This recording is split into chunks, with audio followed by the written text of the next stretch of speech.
जे BPF UPPL आरो national पार्टिया लोगो नांनानै बिदि खामानि मावनांगौ होननानै जोंखौ गोनो गोथो खालामबाय।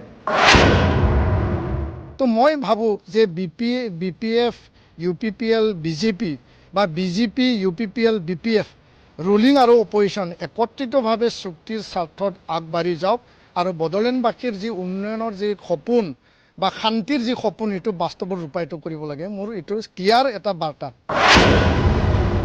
दुलाराय बर' फरायसा आफादनि आफादगिरि जे डाबल स्टेन्डार्ड जे दिनै मोनसे खोथा बुङो गाबोन मोनसे खोथा बुङो दा बिदियाव जोङो ट्रास्ट लानो हायासै एबसुनि प्रेसिडेन्ट दिपेन बर'नि सायाव।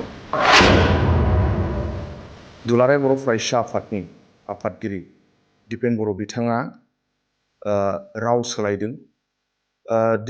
दुलाराय बर' फरायसा आफादनि आफादगिरि दिपेन बर' बिथाङा थांनाय 15 आगस्टआव बिथाङा गावनि फेसबुकआव पस्ट खालामदोंमोन जे बर'नि संग्रामि फैनाय दैदेनगिरिफ्रा रिजनेल पार्टिया दिनै नङा गाबोन ज' जानो नांगौ होननानै बिथाङा पस्ट होदोंमोन।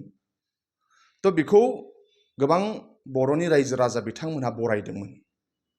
दा नाथाय एबसुनि आफादगिरि बिथाङा राव सोलायबाय।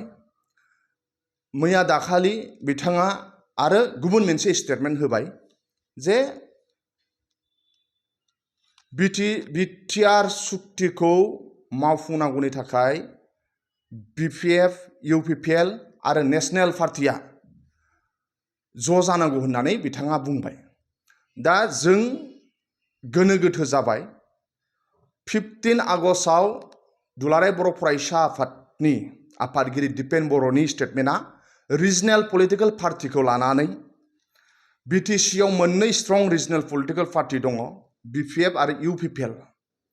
जातिनि ग्रेटार इन्टारेस्टआव आरो जातिखौ नायनानै आरो ओनसोलखौ जौगानायनि थाखाय रायजो राजा लुबैनाय बादि होननानै बिथाङा रिजनेल पार्टिनि खोथाखौ बुंदोंमोन, ज' जाजानायनि खोथाखौ बिथाङा बुंदोंमोन। नाथाय साननै सानथामनि उनावनो मा खारनाव बिथांनि रावा सोलायबाय, बिथाङा दा नेशनेल पार्टिखौबो हानहरफाबाय। दा ओंखायनो जों गोनो गोथो जाबाय, रायजो राजाया गोनो गोथो जाबाय।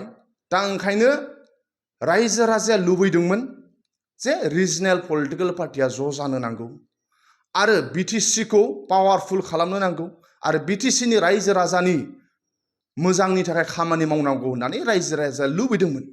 आरो रायजो राजा लुबैनाय बादिनो जोंबो आं पार्सनेलि कास्टम बसुमतारी जानानै खोथा बुंदोंमोन। नाथाय दाखालि बावैनि जि दुलाराय बर' फरायसा आफादनि गाहाय मावख' बड'फा हाउसआव दिपेन बर'आ प्रतिदिन जि चेनेलाव जि इन्टारभिउ होबाय जे बिथाङा मा खारनाव नेशनेल पलिटिकल पार्टिखौबो हानहरफाबाय।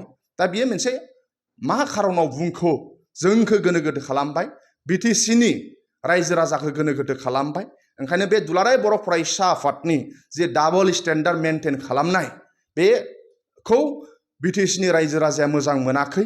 ओंखायनो दुलाराय बर' फरायसा आफादनि आफादगिरि दिपेन बर'आ गमामायैनो रिजनेल पलिटिकल पार्टिखौ लानानै आरो जातिनि ग्रेटार इन्टारेस्टनि थाखाय खोथा बुंदों ना बले आन्दोआव माबा मोनसे दोननानै बिथाङा रिजनेल मोननैबो प्लास नेशनेल पार्टियाबो बाव माबा नांगौ होननानै बिथाङा खोथा बुंदों।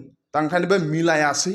बेयाव जोंखौ गोनो गोथो खालामबाय, BTCनि रायजो राजा गोनो गोथो खालामबाय। ओंखायनो गावनि स्टेटमेन्टखौ क्लियार खालामनो नांगौ जे रिजनेल पलिटिकल पार्टिनि खोथाया आलादा आरो नेशनेल पलिटिकल पार्टिनि खोथाया आलादा।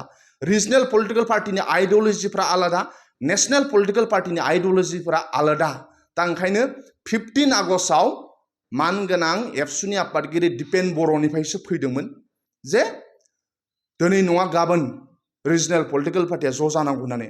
आरो बिथाङा गावनिफ्रायनो स्टेटमेन्ट फैबावबाय जे BPF UPPL आरो नेशनेल पार्टिया लोगो नांनानै बिदि खामानि मावनांगौ होननानै जोंखौ गोनो गोथो खालामबाय, BTCनि रायजो राजा गोनो गोथो खालामबाय। ओंखायनो दा BTCनि रायजो राजाया जोबोद दुखु मोननाय थाबाय। दुलाराय बर' फरायसा आफादनि आफादगिरि जे डाबल स्टेन्डार्ड जे दिनै मोनसे खोथा बुङो गाबोन मोनसे खोथा बुङो। दा बिदियाव जोङो ट्रास्ट लानो हायासै एबसुनि प्रेसिडेन्ट दिपेन बर'नि सायाव। आरो भबिष्यत मा जागोन बेबादि जुदि दिनै फंसे बुङो गाबोन फंसे बुङोब्ला दा ओंखायनो जोंनि गोसोआव मोनसे डाउट सोमजिहोबाय